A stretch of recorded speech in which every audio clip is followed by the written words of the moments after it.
so, ein Impfstoff gegen Vogelgrippe. Na, dann wird die Lombitech-Aktie ja wohl in den nächsten Wochen zweistellig steigen. Ja. Ja, natürlich werde ich Sie beteiligen. Es geht doch nichts über anständig recherchierte Insiderinformationen.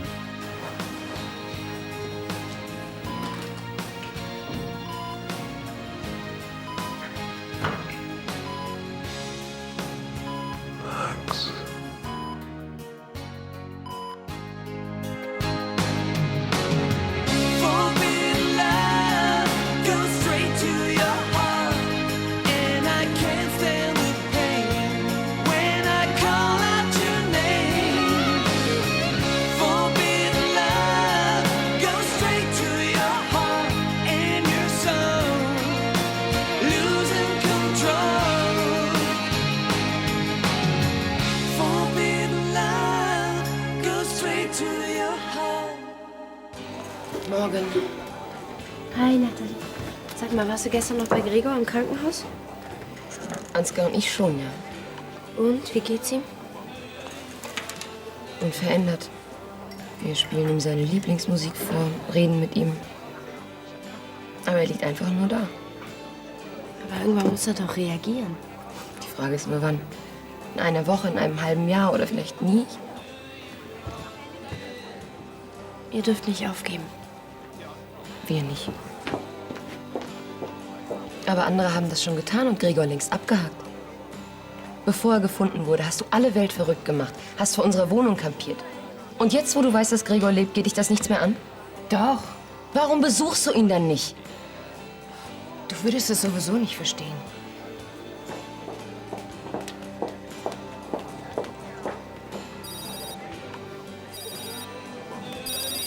Nathalie Kepler. Morgen, Nathalie. Hoffentlich habe ich dich nicht geweckt. Leonhard Unsinn. Was gibt's Neues? Gregor ist bei Bewusstsein. Das ist das Schönste, was du mir sagen konntest. Frau Brandner, ich kann mich doch darauf verlassen, dass Betriebsinterner bei Ihnen gut aufgehoben sind? Natürlich. Mein Bruder Ansgar setzt alles daran, mir meinen Posten streitig zu machen. Er wartet nur darauf, bis ich die nächsten Fehler mache. Und leider hat er schon einmal Glück gehabt. Vor ein paar Tagen habe ich eine größere Summe in Aktien angelegt. Leider war das eine Fehlinvestition. Wir haben 2 Millionen verloren. Oh, das muss eine Firma erst mal verkraften. Ja. Ich habe mich von meinem Bruder verleiten lassen und leider erst zu spät gemerkt, was er eigentlich vorhatte. Er wollte mich von meinem Vater diskreditieren. Ansgar wird weiter versuchen, an meinem Stuhl zu sägen. Also, stellen Sie sich darauf ein, dass er Sie ausfragt, manipuliert, Ihnen vielleicht sogar droht. Seien Sie unbesorgt. Bei mir beißt Ihr Bruder auf Granit. Ich wusste, mit Ihnen habe ich die richtige Wahl getroffen. Gregor! Hey. Nathalie. Danke, dass du gleich Bescheid gesagt hast.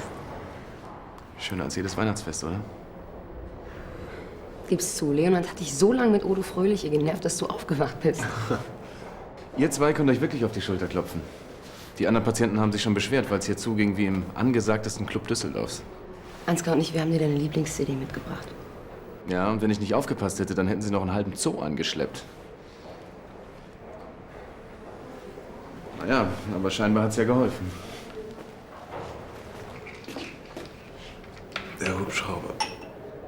Also, selbst wenn von deinem Helikopter noch was übrig wäre, den hätte die Klinikleitung nicht gestattet. Der hier. Wer hat dir den denn mitgebracht? Eine junge Frau. Sie war gestern Abend noch hier. Blond, recht hübsch, große Augen.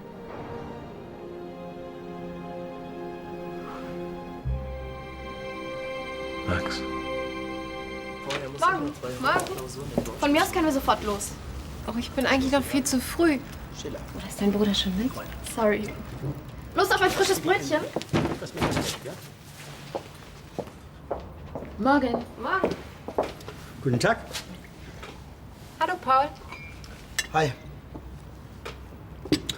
So, den Tannenbaum kann ich ohne vorherige Genehmigung kaufen, ja? Das Schmücken dürft ihr auf keinen Fall verpassen. Ist das immer noch das Weihnachtshighlight? Ja. Bei Brandners ist das eine sehr ernste Angelegenheit. Weil da mit dir der innere Bauingenieur durchgeht. Wird gemessen und justiert. Und Justier, du weißt doch gar nicht mehr, was das ist. Natürlich weiß ich das. Ich weiß das noch ganz Konstantin und ich wollen heute Nachmittag im Park Bull spielen. Kommst du mit? Bull? Klasse. Obwohl, bisschen blöd. Ich allein gegen euch beide? Paul, kommst du mit Bull spielen? Konstantin und ich gegen dich und Katja. Nee, kein Bock. Das wird aber bestimmt lustig. Bestimmt. Viel Spaß.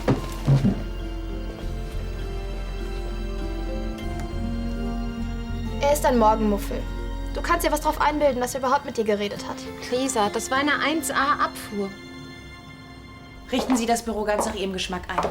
Und wenn Sie noch ein paar Pflanzen wollen, dann sagen Sie Bescheid. Danke.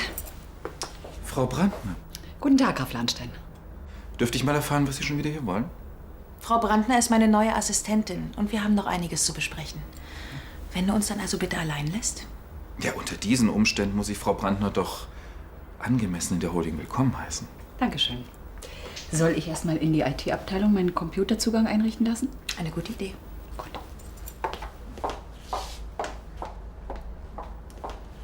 Carla, wenn du deinen Job schon nicht alleine schaffst, wie wär's, wenn du dir dann kompetente Unterstützung holst? Ich habe nicht erwartet, dass du freundlichere Worte findest. Ja, weißt du, ich mache mir nur Sorgen. Aber glücklicherweise weiß Vater ja um Frau Brandners unternehmerisches Talent.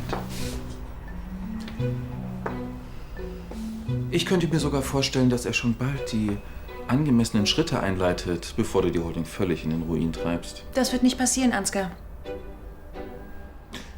Weiß Vater eigentlich schon von deinem jüngsten Ausfall? Nein, aber es wird dir sicherlich eine Freude sein, ihm das unter die Nase zu reiben. Was denn? Für so hinterhältig hältst du mich? Allerdings, eine Bitte hätte ich schon. Mach mit Frau Brandner nur einen befristeten Arbeitsvertrag. Nur so für alle Fälle. Ach komm, eine Stunde Bull spielen ist doch drin. Ich habe keine Lust und ich muss lernen. Seit wann ist mein Bruder denn der Superstreber? Seitdem ich in Chemie auf einer 4- stehe und die nächste Klausur unbedingt eine 3 werden muss. Konstantin wird sich total freuen. Und Katja auch. Was soll das denn jetzt? Sie ist doch genau dein Typ, oder? Das geht dich ausnahmsweise mal gar nichts an. Du stehst also auf sie. Weißt du eigentlich, wie viele Typen auf sie abfahren? Ja, da hat sie ja genug Auswahl.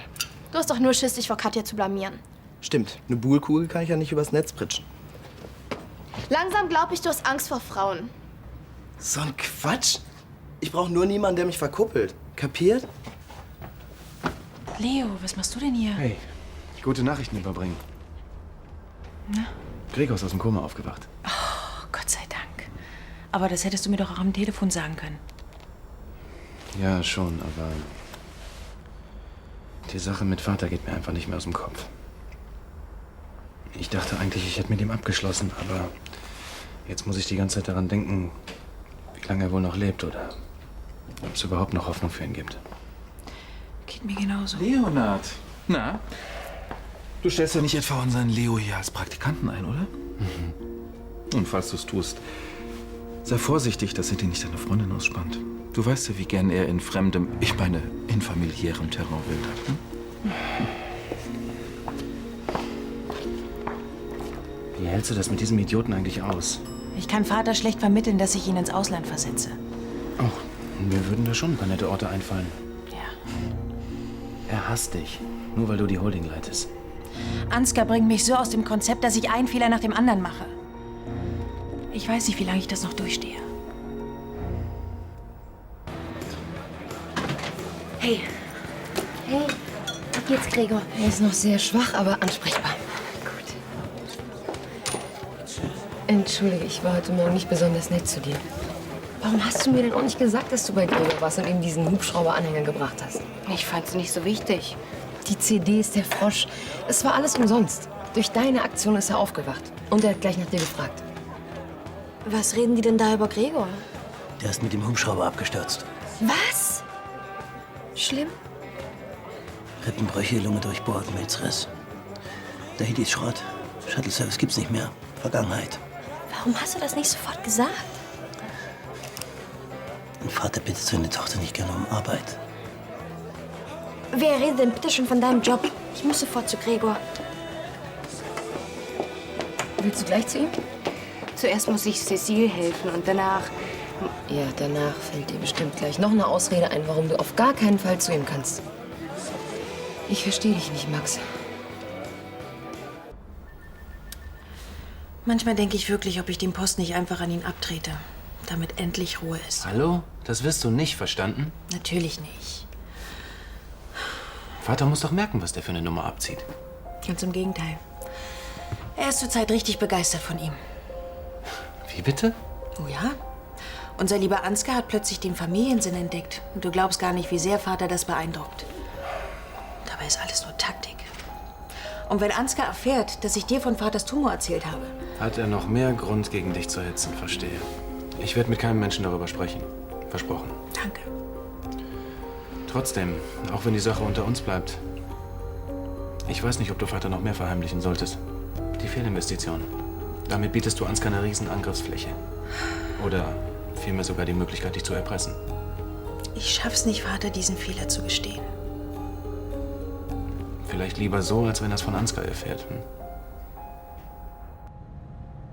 Du kannst dir gar nicht vorstellen, wie froh ich bin, dass du wieder bei Bewusstsein bist. Ich hätte nichts lieber getan, als bei dir am Bett zu sitzen, deine Hand zu halten. Und auch jetzt würde ich am liebsten sofort zu dir fahren. Aber ich kann es nicht, Gregor. Wir werden uns nie wiedersehen, denn ich verlasse Düsseldorf noch heute. Für immer.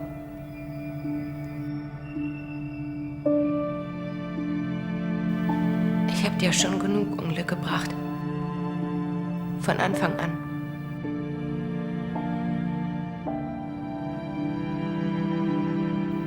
Meinetwegen hast du beim Pokern deinen Helikopter verloren. Meinetwegen wärest du nun fast ums Leben gekommen. Ich wusste von der defekten Ölleitung. Trotzdem habe ich dich nicht gewarnt, weil ich nach unserem Streit so wütend war auf dich. Das ist unverzeihlich. Und sicher wirst du es genauso sehen, wenn du diese Zeilen liest. Auch wenn ich dich über alles liebe, so wie ich noch nie einen Mann geliebt habe, werden wir uns nicht mehr wiedersehen. Ich wünsche dir, dass du eines Tages die Frau triffst, die dich so liebt, wie du es verdient hast. Sie wird sicher sehr glücklich an deiner Seite. Deine Max.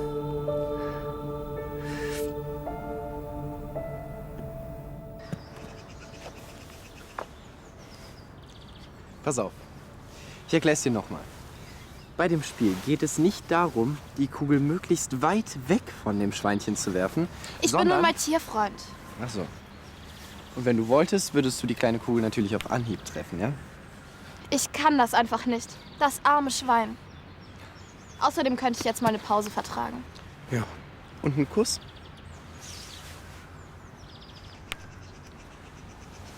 Fehlt nur noch ein frisches Croissant. Ja. Und ein ernstzunehmender Gegner. Glaub mir, ich habe alles aufgefahren, was mir einfiel. Kein Wunder, dass Paul plötzlich einen leeren Flash hat.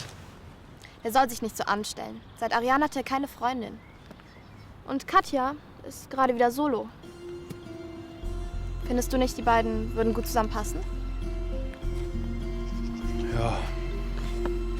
Sei doch mal ein bisschen eigennützig. Dann könnten wir endlich was zu viert machen. Aha, du hast also eine neue Mission, ja? Und wie sieht dein toller Verkupplungsplan aus? Pass auf. Heute Abend steigt im Blue Eyes eine Party. Da lässt sich bestimmt was machen. Was, wenn Paul überhaupt keinen Bock auf Katja hat? Bei ihm muss man manchmal ein bisschen nachhelfen. Das war schon immer so. Also wenn du dich da mal nicht täuschst. Hi. Hallo. Hallo ihr zwei. Ja. Was guckt ihr denn so? Ich habe gedacht, ihr braucht noch jemanden, der euch niedermacht. Ja klar. Mit euch beiden haben wir einfach nicht gerechnet.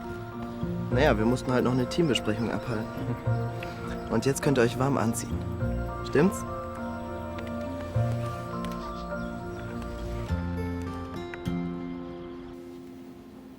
So, die noch da drüben hin. Nein, da hängt doch schon alles voll. Oh, Männer haben einfach keinen Blick für sowas. Außerdem hing diese Kugel immer oben unter der Spitze. Mut zur Veränderung, Frau Kepler. Auch wenn es heißt, alle Jahre wieder. Oh, das sieht ja schon richtig weihnachtlich aus. Wir haben auch jede Menge Spaß. Nur in einer Frage sind wir uns nicht ganz sicher. Nämlich? Soll diese Kugel wieder da hängen, wo sie letztes Jahr hing? Ja, sicher. Sie hing noch immer ganz oben. Oder irre ich mich da? Ja, wo ist denn eigentlich Carla? Sie war doch immer unsere Spezialistin in Sachen Weihnachtsdekoration. Ja, ich fürchte, sie hat noch in der Holding zu tun. Deswegen dachte ich mir auch, wir entlasten sie ein bisschen. Sie freut sich sicherlich, wenn sie nach Hause kommen. Der Baum ist schon dekoriert. Dieses Jahr wird sie ausnahmsweise dafür dankbar sein. Hey!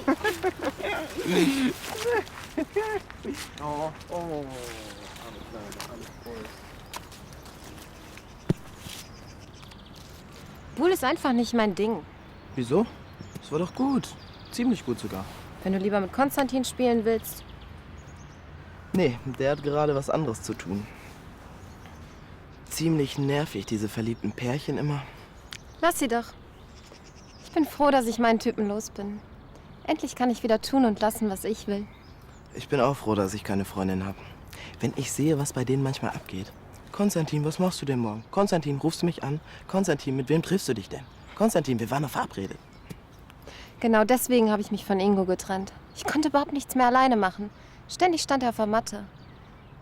Mir war das einfach alles zu eng. Ohne dieses Klammern ist es viel cooler.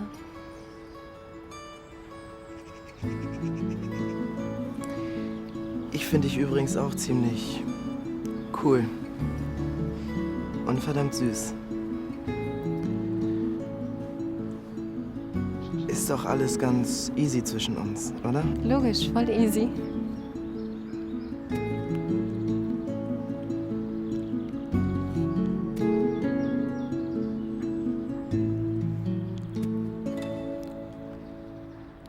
Hallo Max. Hallo.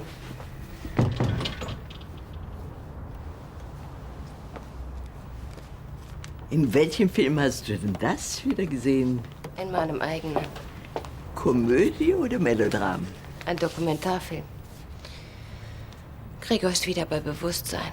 Na, dann steht doch einem Happy End nichts mehr im Wege. Genau. Weil ich abreise. Natürlich. Warum solltest du besser sein als deine feige Großmutter? Mimi, ich kann Gregor nicht mal unter die Augen treten. Nicht nach all dem, was passiert ist. Aber mit Wegrennen ist es getan, ja? Aus den Augen, aus dem Sinn. Lass mich in Ruhe. Ich will Gregor nicht mehr wiedersehen. In dem Brief steht alles.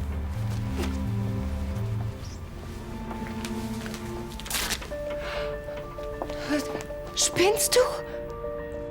Du fährst jetzt augenblicklich ins Krankenhaus und redest mit Gregor. Und wenn ich dich eigenhändig an sein Bett schleppen müsste. Wer hat den Weihnachtsbaum geschmückt? Frau Kepler? Zusammen mit Ansgar, ja? Habe ich mir doch gedacht. Das war immer meine Aufgabe. Dein Bruder wollte dich entlasten. Du hast schließlich sehr viel zu tun, Carla. Dieser Schleimer. Also komm, Ansgar hat nun wirklich auch seine guten Seiten. Lassen wir das Thema. Wie läuft's in der Holding? Ja, genau. Darüber wollte ich eigentlich mit dir reden. Ich habe letzte Woche eine größere Summe in Aktien investiert. Leider haben sich meine Insider-Informationen als falsch erwiesen. Die Firma hat den Zuschlag für einen angeblichen Großauftrag nicht bekommen. Das ist natürlich ärgerlich. Aber ich habe schon eine Idee, wie wir den Verlust wieder ausgleichen können. Also wenn wir zum Beispiel... Carla, du musst mir das nicht im Detail erklären. Ich vertraue dir da voll und ganz. Du bist nicht sauer? Manchmal macht man halt Fehler, trifft Fehlentscheidungen. Glaubst du denn, sowas ist mir noch nicht passiert? Wie hoch sind denn die Einbußen? 2 Millionen. 2 Millionen?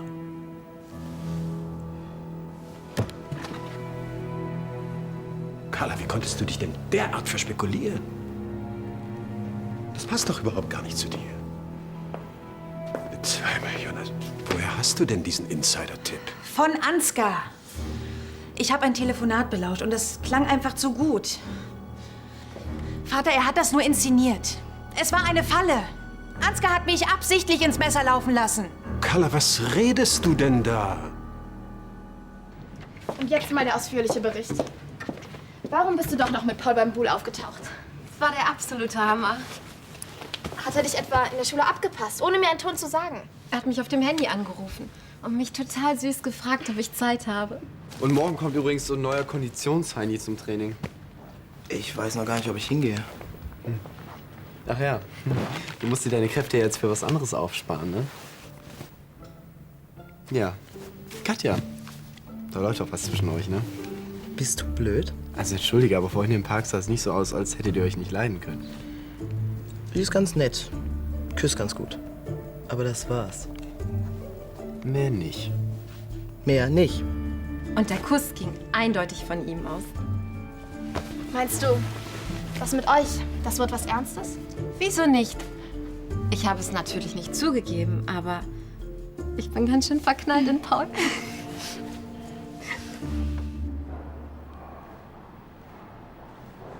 Wie geht's dir denn?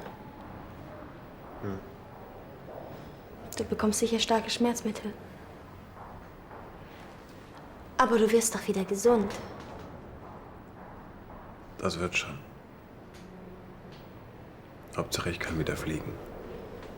Das wirst du. Ganz bestimmt.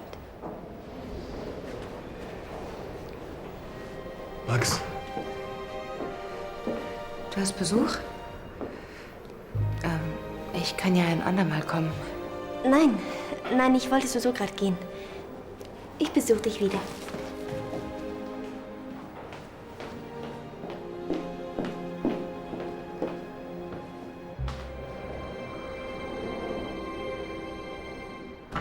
Du kriegst das doch gar nicht mit.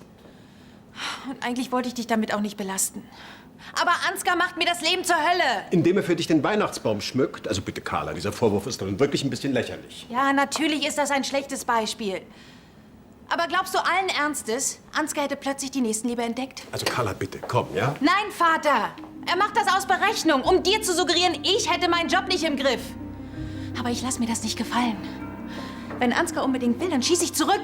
Also, Carla, um Himmels Willen, ich erkenne dich ja überhaupt nicht wieder. Du warst doch sonst immer so souverän und bedacht. Du bist ja jetzt nur noch ein einziges Nervenbündel. Ja, ist das denn ein Wunder? Könnte es vielleicht sein, dass Ansgar recht hat und du mit dem Posten in der Holding überfordert bist? Immer wenn die Tür aufging, habe ich gehofft, dass du es bist. Gregor, ich kann gar nicht so lange bleiben. Ich habe dir einen Brief geschrieben und... Egal. Jedenfalls... Ich muss dir was sagen. Etwas sehr, sehr Wichtiges. Ich muss dir auch was sagen. Und ich bin so froh, dass ich es endlich loswerden kann. Das wollte ich eigentlich schon seit langem, aber... ging irgendwie immer nach hinten los. Der Absturz hat mir gezeigt, dass man nur einmal lebt. Und ich möchte dieses Leben genießen. Und zwar mit dir. Max, ich liebe dich.